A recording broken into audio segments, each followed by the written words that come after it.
दोस्तों, हमारे चैनल पर आपका हार्दिक स्वागत है। आज मैं आपको एक राजा और सेब की कहानी सुना रही हूँ। उम्मीद है आपको यह कहानी बहुत पसंद आएगी।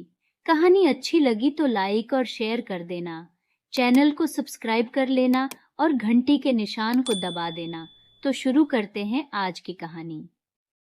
बहुत पुरानी बात है कि एक राजकुमार किसी ऐसी लड़की से शादी करना चाहता था जिसके सेब जैसे लाल लाल गाल हों, सेब के बीज जैसी कत्थई आंखें हों और सेब के रस जैसा मीठा स्वभाव हो।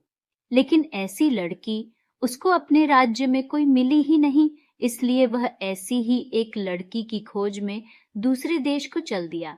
वह घोड़े पर सवार था।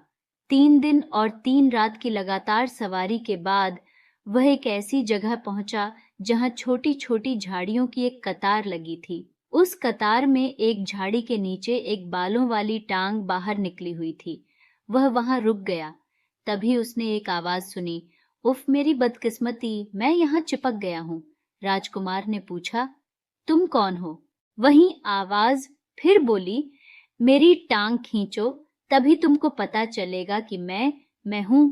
अच्छा, यह कहकर राजकुमार ने जोर लगाकर उसकी वह टांग खींची तो एक छोटा आदमी जिसका शरीर गोल था और वह लाल और हरे रंग के कपड़े पहने था, बाहर निकल आया। उसने राजकुमार को अपने को बाहर निकालने के लिए धन्यवाद दिया। राजकुमार ने पूछा, मुझे तुम्हारी सहायता करके बड़ी खुशी हुई, पर तुम इन झाड़ियों में क्यों पड़े थे, यह तो बताओ। वह आदमी बोला, एक राक्षस ने मेरी बेटी को चुरा लिया है। जैसे ही उसने मेरी बेटी को यहाँ आकर पकड़ा तो मैं यहाँ आकर छिप गया। राजकुमार ने पूछा, तो क्या वह तुम्हारी बेटी को यहाँ से उठाकर ले गया है? हाँ, उसने उसको अपनी एक उंगली और अंगूठे के बीच में दबाया और ले उड़ा। मैं तो बिल्कुल गूंगा सा हो गया और खांस भी न सका। यह तो बड़ा बुरा हुआ। वह उसे किस तरफ ले गया है? वह उसे भूखे कुत्ते, थकी हुई जादूगरनी और खाई के पार बने दरवाजे के उस पार ले गया है। ऐसा उस छोटे आदमी ने राजकुमार को बताया। राजकुमार ने दोहराया, भूखे कुत्ते, थकी हुई जादूगरनी और खाई के पार बने दरवाजे के उस पार। मैं तुरंत ही जाता हूँ और तुम्हारी बेटी को लेकर आता हूँ, मगर वह देखने में है कैसी?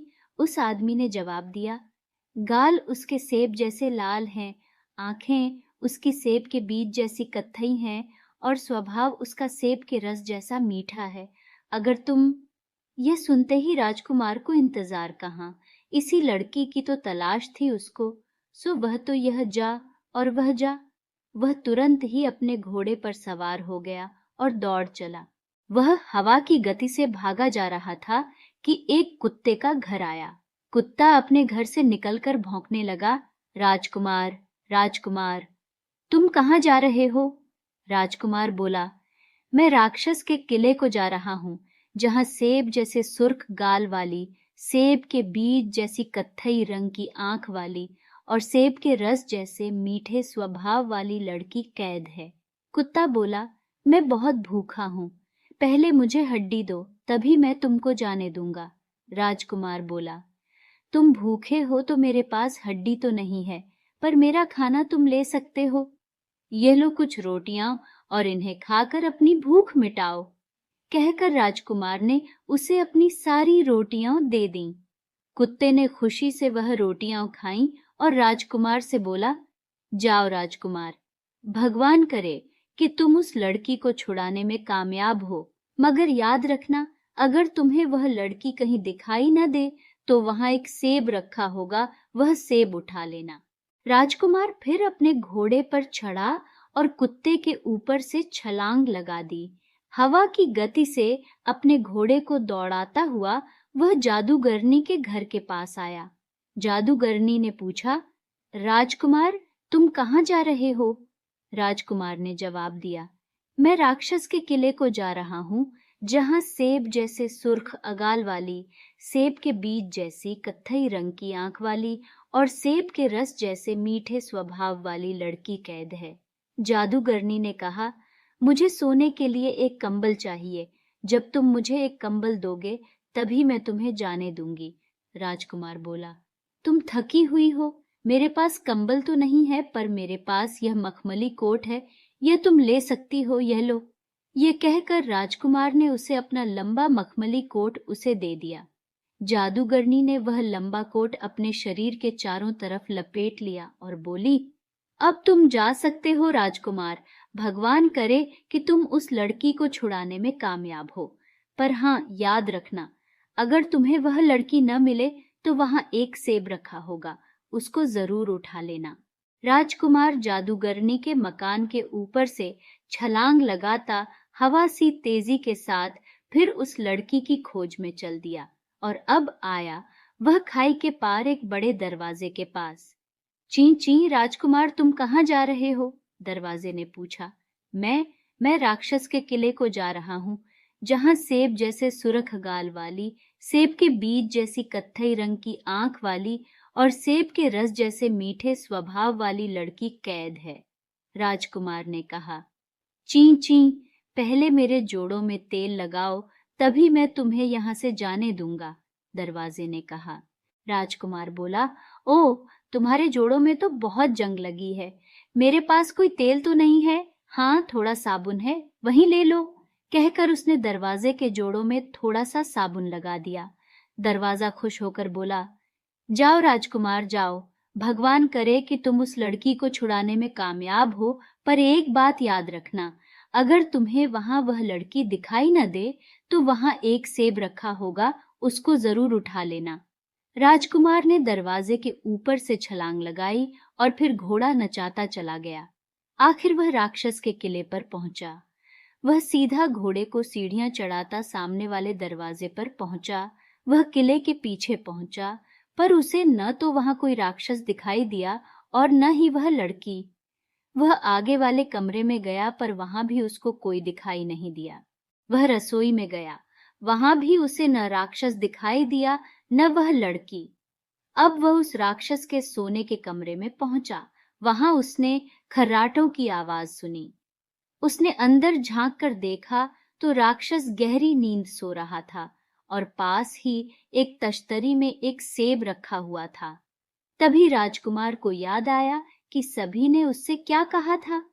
हाँ, अगर तुम्हें वह लड़की वहां दिखाई न दे तो वहां एक सेब रखा होगा, उसको जरूर उठा लेना। सो उसने हाथ बढ़ाकर वह सेब उठा लेना चाहा, पर उसके छूने से पहले ही वह सेब एक लड़की में बदल गया, जिसके गाल सेब की तरह सुर्ख थे और आंखें सेब के बीजों की तरह कत्थई रंग की थीं। लड़की ने रोकर कहा, राजकुमार, मुझे बचा लो।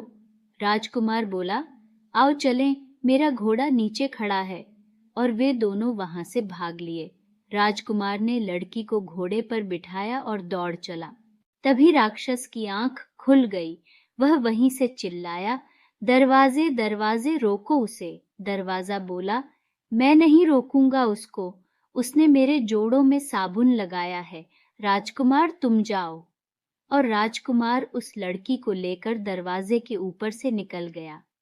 अब राक्षस उनके पीछे भागा और चिल्लाया, जादूगरनी जादूगरनी, उसे रोको, देखो वह जाने न पाए।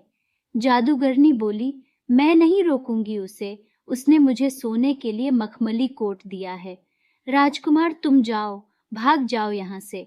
और राजकुमार अपना घोड़ा दौड़ाता हुआ वहां से चला गया। राक्षस अपनी पूरी गति से भाग रहा था। वह फिर चिल्लाकर बोला, ओ कुत्ते, रोक ले उसको, जाने नहीं देना।